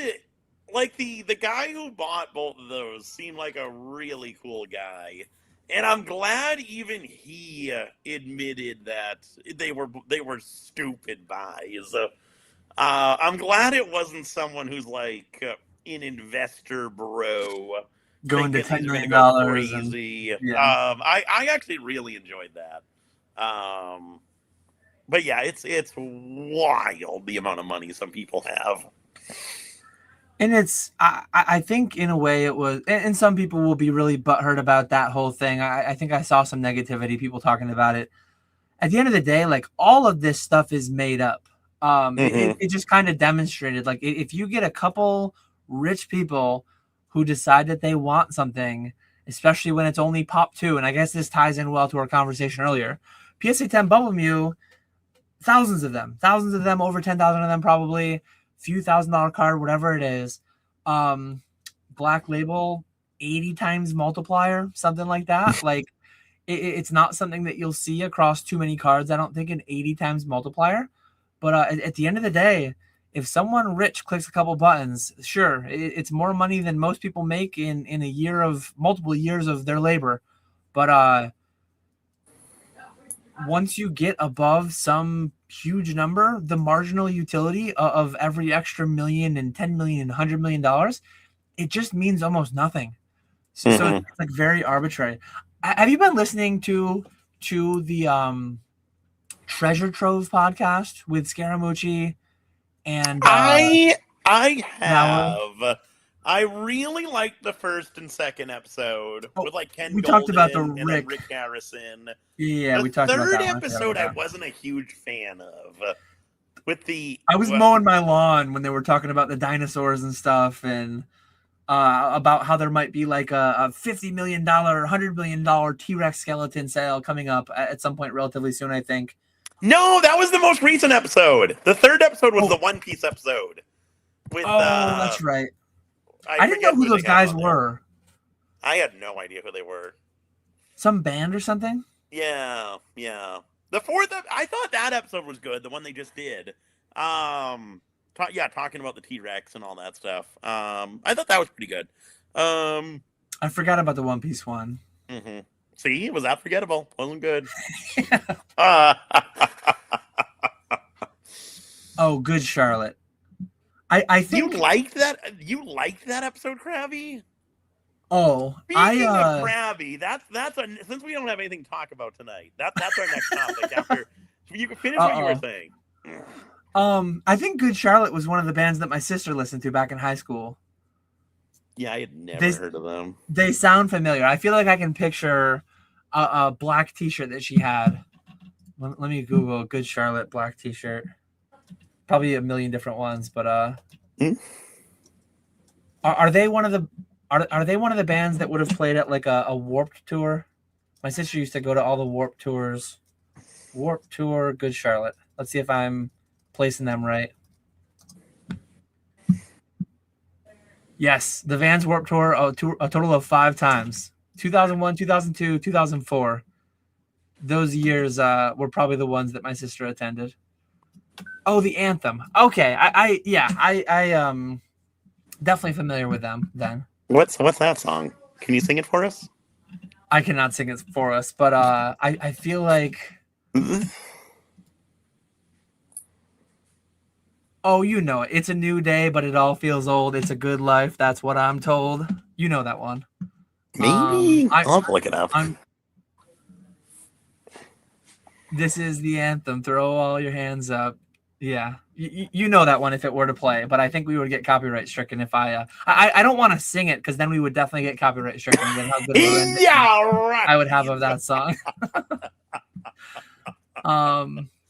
Krabby, I don't know if you want to be the next topic. Krabby is 100% the next topic. I think I told you. And I'm pretty sure I told you. So for those of you who don't know, Krabby has a YouTube channel. He also recently started a podcast, which Krabby, by the way, I'm awful about commenting on videos, but I have been watching your channel and I do like your content, so keep it up. But you and Ponga are long lost brothers. I am 100% convinced. You guys look a little similar, not super similar, but you sound exactly alike each other. It is wild how much the two of them sound alike. Do you notice it? Not, I don't know. I remember you saying that. I'd have to think about it. Apologies, Krabby. I haven't consumed hardly any of your content recently. I've really, it's funny because like we've talked about like 5 different videos that I've watched all of them. I'm down to just like podcasts, and you mentioned Krabby has a podcast now, but I'm consuming Alex's podcast with Eli, him and Pokemart. I'm consuming him and the roulette player, the buy the hole, scratch offs by the wheel, because I've got to find all the hot gambling tips where you get EV in your favor. I had to stop. That one infuriates me. Because the other episode they had a guest on, Mr. Oh, I'm gonna get into investing in Pokemon too. Did you see the one there where they had the guest on and he's talking about, yeah, these WotC boxes now. You can get one for 80, 100,000 and then pull an illustrator and the 10 just sold for what, 10, 12 million? Well, Yeah, that feels like good right there. It's like, what? No. It's funny. I distinctly remember I was mowing my lawn when I listened to that one too. It's what? These guys are so dumb. Nick, if you buy the scratch offs, buy the whole roll. That's the play. That's how you guarantee your odds. But I, out of my morbid curiosity, waiting for the next one of those instances to come, I do listen to that one. I listen to our friends over at the Off-Centered Pod. I love them. I love them all, but I think their days are numbered. I'm not bullish on them going to like 10 episodes and beyond. Who else do I listen to? Have you been listening to Retro and Kai? I have, yes. I like that one. That one's good. They were giving me a shout towards the end, prodding at me over the whole bet with Retro. So I bet with Retro on Destined going below MSRP by the booster pack. Very likely not happening at this point. But Kai said something about wanting to take a bet. It was just episode 3 that they had. He said something about wanting to take a bet of, because I think I teased them. Episode 1, I said something about, oh, great, like more of my friends are creating a podcast that won't go past 5 episodes probably, or whatever. And he said something about wanting to take a bet over or under 10. Like I probably, Kai, you're probably not listening to this, but I would probably bet a Team Rocket suitcase that they don't make it to 10 regularly scheduled episodes. They'll probably miss one. But I'm not rooting against them. I'm just like, I think that's a plus EV bet to take. Though I did think Destined Rivals under MSRP was a plus EV bet to take too. There are so many podcasts. That's one I love. I love too many people in this hobby, and there's too much content in the hobby. Johto, Jake, Earn, great guys. I've consumed some of them, but like that's one that I haven't listened to the last several. I dropped off Card Lounge. I enjoyed that. I probably listened to the first 50 Card Lounges. I haven't listened to one in months now. You like those? I like them for different reasons. I think it's interesting to keep in. And part of the reason that I listen to Alex's, and this is not a shot against Alex, this is more a shot against his co-host. I think it's interesting to keep tabs on my exit liquidity. Frankly, when there are people that think you can pull an Illustrator from a WotC box, they are our exit liquidity. And I think on Card Lounge, not so much exit liquidity, but I think it's interesting to get some kind of an insight into a more, like, we have 34 viewers right now. They don't do theirs live, but if they did theirs live, they would have hundreds of viewers, maybe 1,000 concurrent viewers. They get, well, maybe not 1,000, but hundreds. They get a lot more viewership than we do. So it's just interesting to see like a more mainstream Pokemon podcast and just keeping tabs on the more normie type collectors, engagers in the day-to-day hobby. Maybe that's why I don't. I think that's exactly why I don't like it, is because it is a lot more geared towards regular people. When I had to trim the fat from my massive viewership list, they were one of the ones that I cut pretty early on. Mm-hmm. But yeah, I haven't been listening to Real Collectors, Fake Investors. I haven't been listening to Card Lounge. You know what else I liked? Who's new, and I forget his name. Krabby was on there. The Sunday morning conversations guy. Have you heard of him? He's got like the Psyduck intro with the Psyduck and Triton. That one. Mason was on there. RNG Games was on there. It was like it's a weekly thing. The guy uploads constantly. Did Alex go on there once? Alex went on there. Yeah. Bronze God. Bronze God. I heard about him. I think I heard about him when Alex went on, but I don't think I went and watched it. There's just so much. It's crazy. It's way too much, honestly. Dan has a whiteboard where he crosses off channels with a Sharpie. I'm probably down to like 5 to 8 podcasts that I will watch every episode they drop. And one of them is like I talked about Zach a little bit ago. One of them's easy to watch every episode. What do they call theirs? Tetra and Zach? They're one that I listen to every episode. Next Gen TCG. My burden, given that I do it on 2X, it only takes me 2 hours a quarter to watch every Next Gen podcast because they do one and then they go 3 months and then they do 3 in a row and then they Slabbed, actually. I think Slabbed, I don't think I've missed one in a while, but they've missed a lot, so they've made it easy for me to not miss one. If Slab starts doing it every week, if Next Gen TCG starts doing it every week, if all these podcasts actually become regular, I'll have to call another 5 or 6 of them. But I have a handful that I'm following up on because they just post so infrequently. Mm-hmm. Yeah, the I don't know. Did you see the last Next Gen TCG? Him and Tetra were together. And I'm listening to it, and they're talking like it was like 3 months ago or something, right? Yeah, they had been recorded months. They're talking about something, and I'm like eBay and GameStop.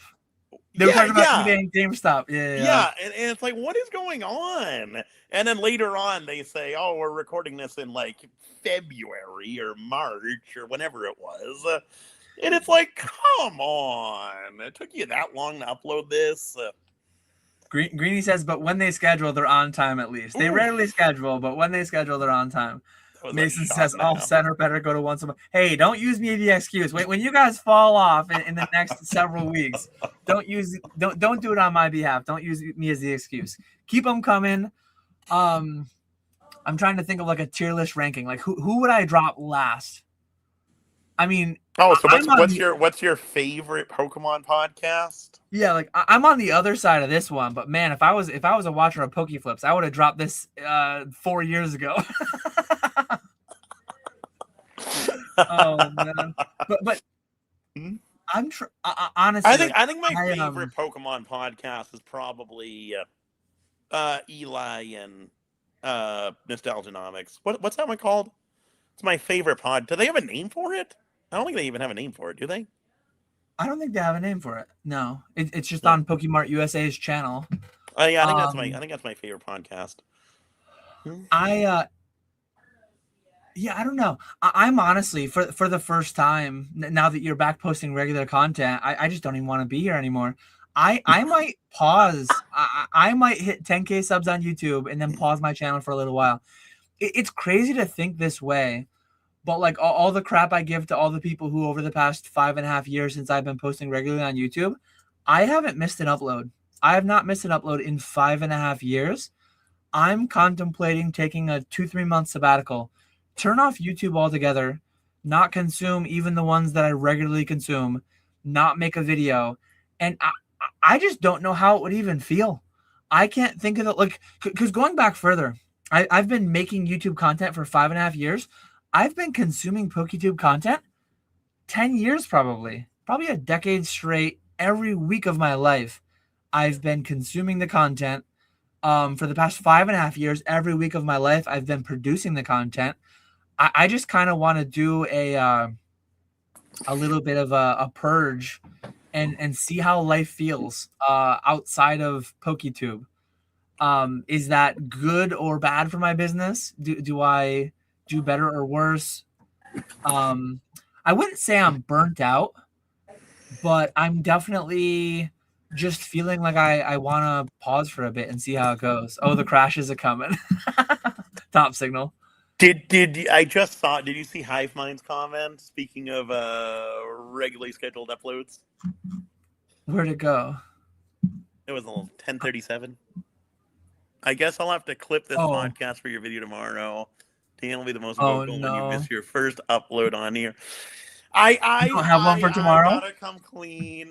You guys are not gonna get a video out of me tomorrow. I had every intention to record There's a so much video. time, Nick.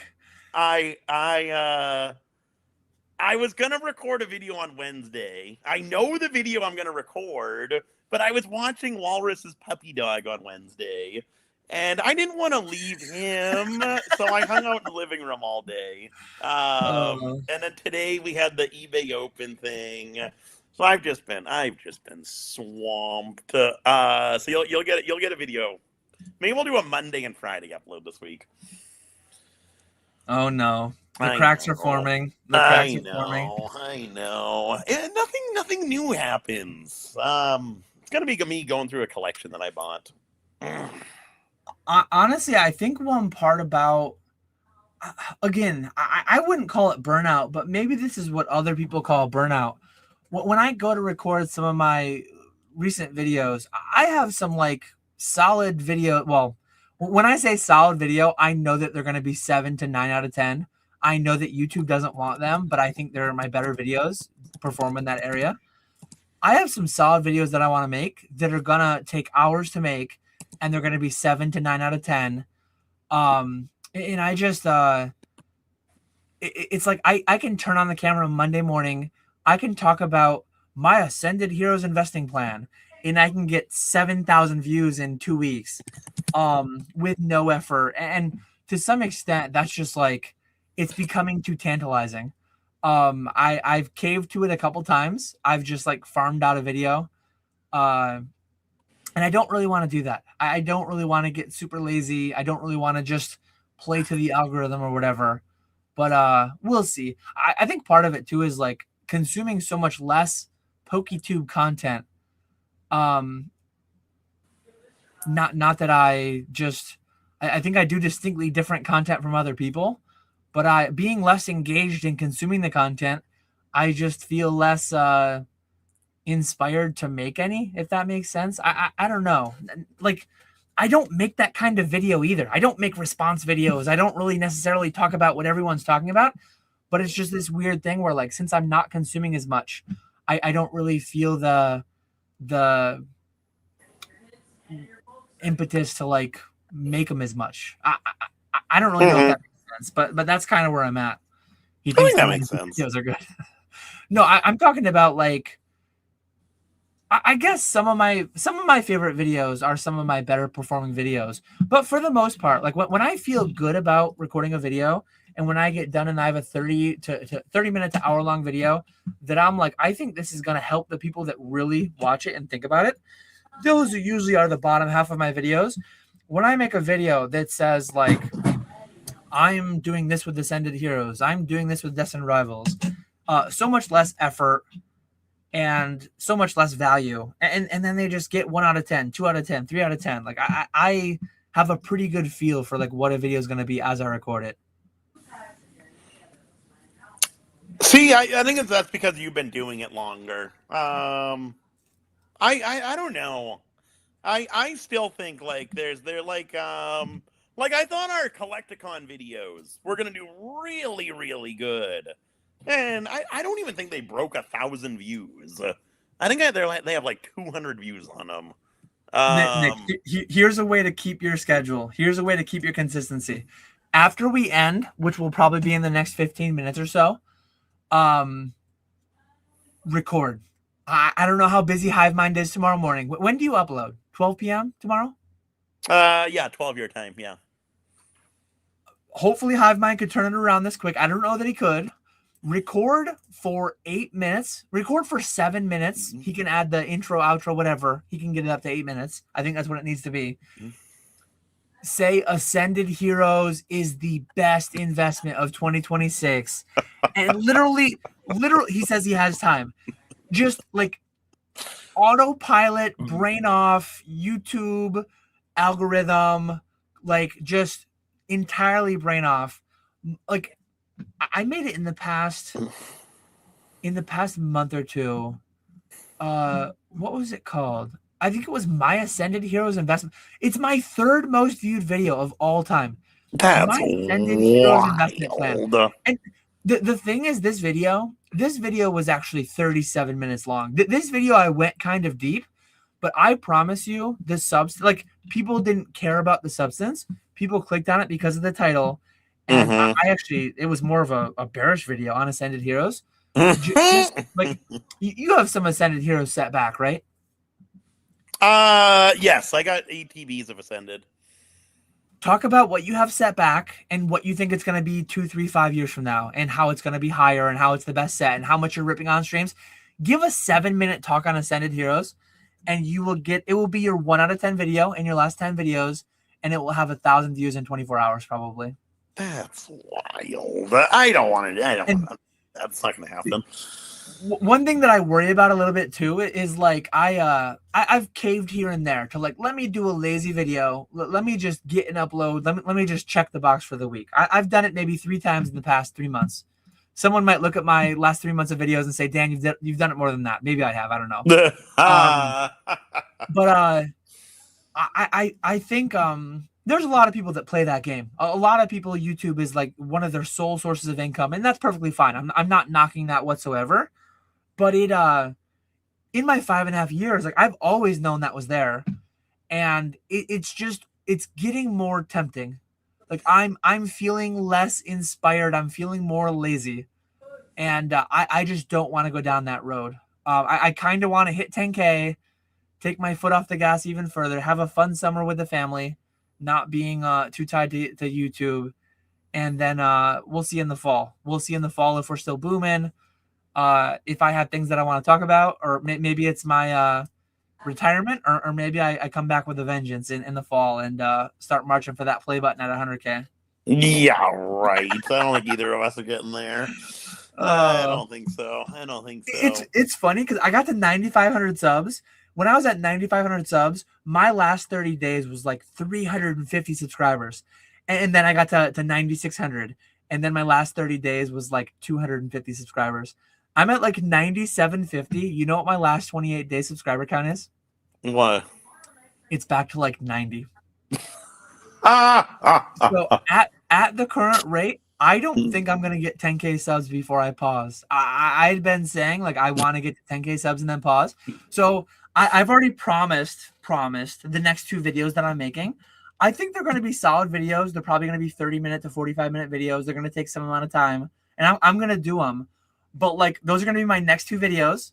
My third video is probably going to be the most brain off, like 7.5, 8-minute Pokemon Go up. It's going to be just really stupid. And it'll probably get me over the bar to 10K. And it's going to feel a little bit grimy, but I think it needs to happen. 10K needs to happen before I pause, if I do pause. Did you see like the Mr. Beast reels when he was live streaming to get to half a billion subscribers? I didn't see His that. just from the number of people in chat, his subscriber count, because it was like 495 million, and then before it hit 500 million, everyone would unsubscribe. So it went down to like 460 million, and then back up. He had like a 50 million swing there, and you're struggling to hit 10,000. It's funny too, looking at this channel. Let me pull up our things. We're under 2,000 subscribers here, and one thing that Krabby said, I don't intend to stop the lives. I think every other week, even if I do pause the pre-recorded videos, I think the intent would be, as long as you're on board, Nick, I would be doing Pokeflipz every other week, and I would be doing my live every other week in between as well. So I would still be live every week. I just wouldn't be doing the pre-recorded videos. That's my thought, but I guess we'll see. We'll see where we go. I've had a lot of different posting schedules over my last 5.5 years on YouTube. It's crazy to think back when I was full time. I posted Monday, Wednesday, Thursday for a stretch when I was full time. I posted 3 times a week when I was full time. That was nuts. We've gained 11 subscribers in the past 28 days on Pokeflipz. 11. Not even a dozen, Nick. God, that's depressing. We could go to the store, buy a dozen eggs, and we would have leftovers if we gave 1 egg to each of us. I don't know why I went to eggs. Why didn't I go to donuts? I went to eggs. We would have a leftover raw egg from our carton of a dozen eggs. Probably because I'm talking about what I'm talking about right now. That's why we only need 11 subscribers. We're giving out eggs instead of donuts. Yeah. Do you have any final? It's going into stoppage time right now. We're probably going to end this stream as the U.S. game ends, just because it fits well. It's still tied 2-2. Hopefully, U.S. can take it in stoppage time. They've never won all 3 group stage games. That would be cool to have happen. That would be really cool. Krabby's been daily video every day for 5 daily months. Video is nuts. That is nuts. Wild. I would burn out. I don't think I'm the type to like burn out on things, but I'm burnt out thinking about posting every day. That's crazy. I don't even know how do you come up with a topic that I can't even come up with a topic once a week. That's nuts. I have a lot of time, and the biggest thing is like the better performing content is so much easier to think of, because you just talk about the newest set and you talk about 2 sets ago, and you talk about the same thing. Price went up. You look at TCG player charts. Like, that's the most viral content. That's the easiest stuff to make. I just I don't want to be like a market watch type channel.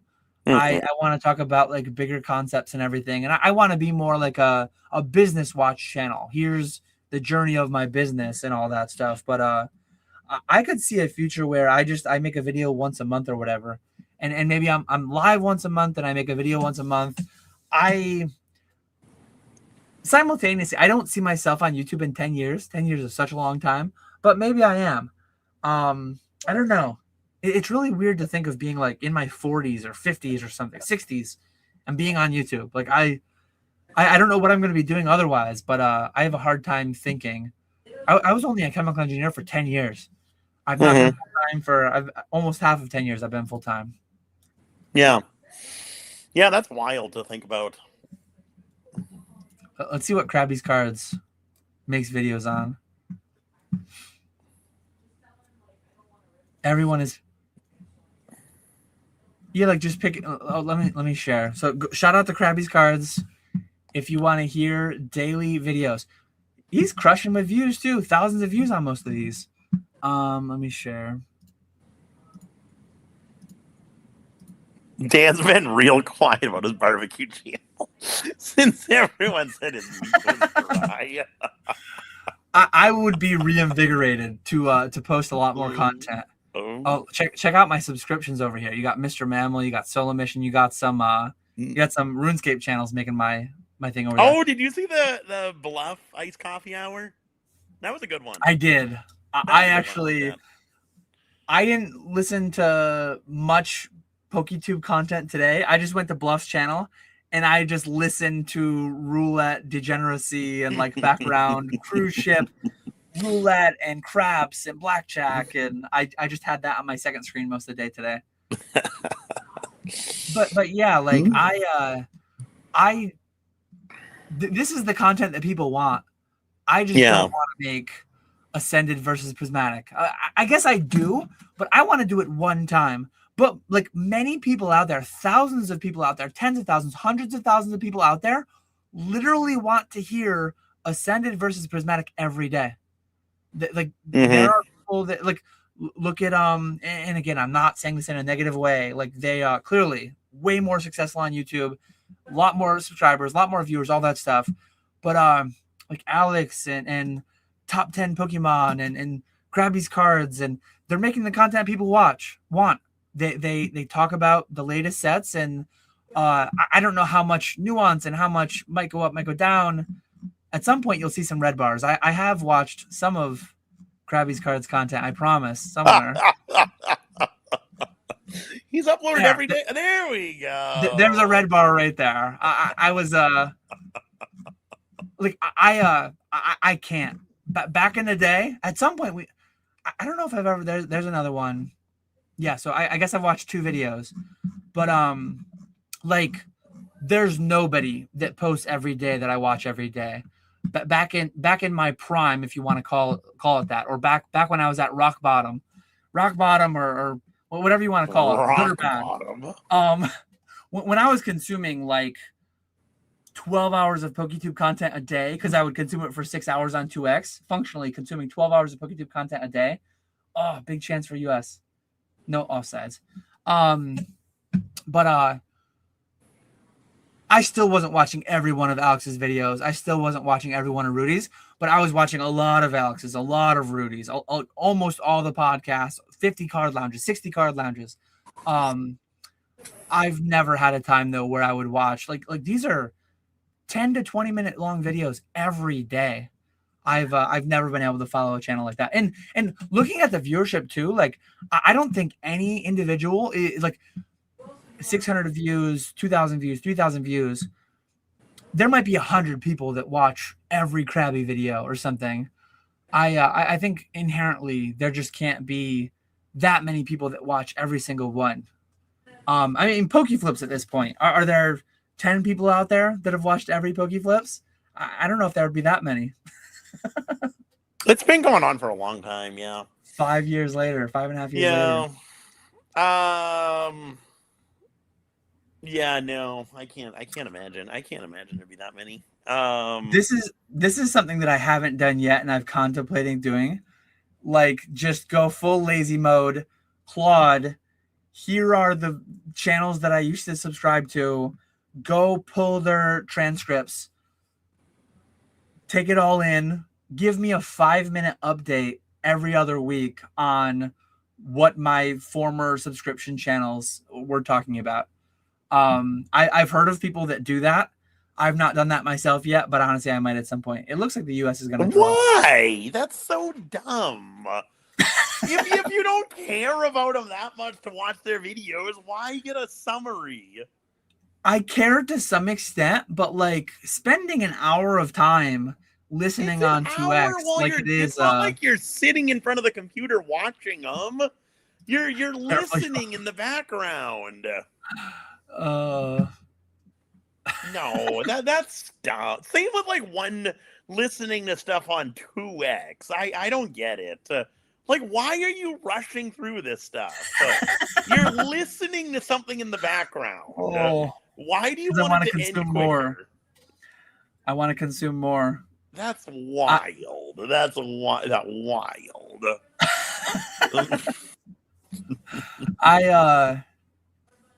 I get it. I watched some Netflix on 1.25x. I won't go above 1.25x. That's crazy. When I'm listening back to it, like I rewatched Breaking Bad.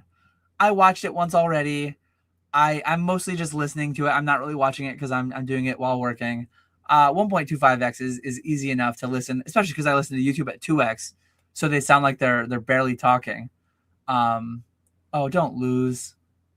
Don't lose. They're gonna lose. No. So there's 7 minutes of stoppage time. Mm-hmm. 97 minutes and 50 seconds. Turkey just scored. Oh. So the whistle had to be just about to blow. Oh. Let's see if there's anything to review. It doesn't make a big difference. They still win the group. It might hurt their seeding. I don't know. I don't know exactly how it works. But winning the group, they're gonna play somebody who was in third place in their group. Was that Thrifty just reacting? Yeah, she must be behind or something. Yeah, I'm in the future.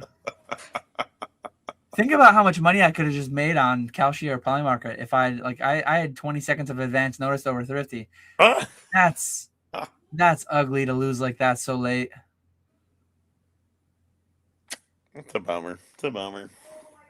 Well, with that, this was the USA watch stream. We only got to hear the they just blew it for full time. Sad times. Sad times there. Yeah. It's a dark time in the hobby. Dark times. I gotta go cry myself to sleep now. Well, with that. Oh, so Krabby says, I do it with every Rudy video and just pick the parts I want to watch. YouTube does it for you now on individual videos. I've not seen that. Like the AI summary? Maybe I've seen that. I don't know. But yeah, as always, we appreciate everyone watching. Do you have anything to add? Any big streams? No. Go watch KetchumAllCollectibles. So it was a stream. It was a stream indeed. Mm-hmm.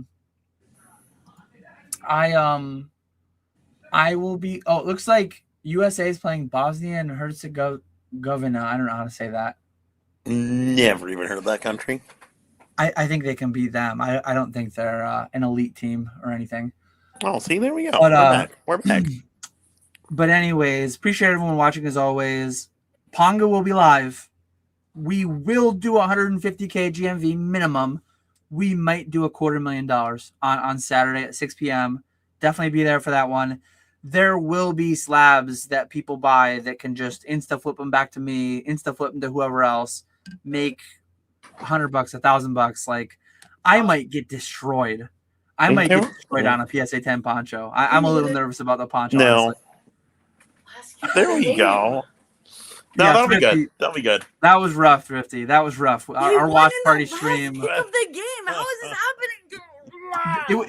It was 7 minutes of stoppage time and it was 8 minutes in. Like the ref should have blown it. Is a time wasting fuck, dude. Respectfully. Yeah. Sorry. I'm mad. I'm hot. This is family programming.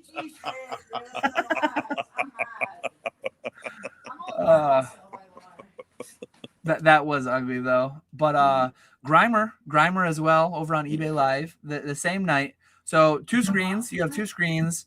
Grimer will be auctioning 1,000 items on eBay That's Live. gonna be wild. What's the most you've ever done? It had to have been close because we did like a 24-hour stream, so it had to have been close for that. He's gonna be ripping 1,000 in like I don't know how many hours he does for that. 6 or 8 hours, maybe. Probably 8 hours. Yeah, probably. I'm not even sure because you can do. I forget what it is. Like 100. 8 hours would be to a minute. I think you can easily. No, is it? Yeah, You could 2 easily a minute do would that. be 120 an hour. Would be 960 in 8 hours. Yeah, that's true. Yeah, yeah. You can because if they're all sudden death, or if most of them are sudden death, you can definitely get through that. You could probably do it in like you could probably do 3 a minute if you're really cooking. You Yeah. could probably do 1,000 in 6 hours if you Yeah. really 10-second sudden death. Boom, boom, boom, boom, boom. Yeah. Master set game style. But yeah. Go check those out. Appreciate everyone watching as always. Go check out Nick. Go check out Thrifty. USA did not win it. The watch party. We didn't get enough of my stream deck. I'm gonna end with the flashing lights for them in the round of 32. We're gonna there we turn go. them on. There we go. Flashing red, white, and blue. Downstairs. But yeah, with that, we're gonna call it. Appreciate everyone watching as always. We will catch you all later. See you.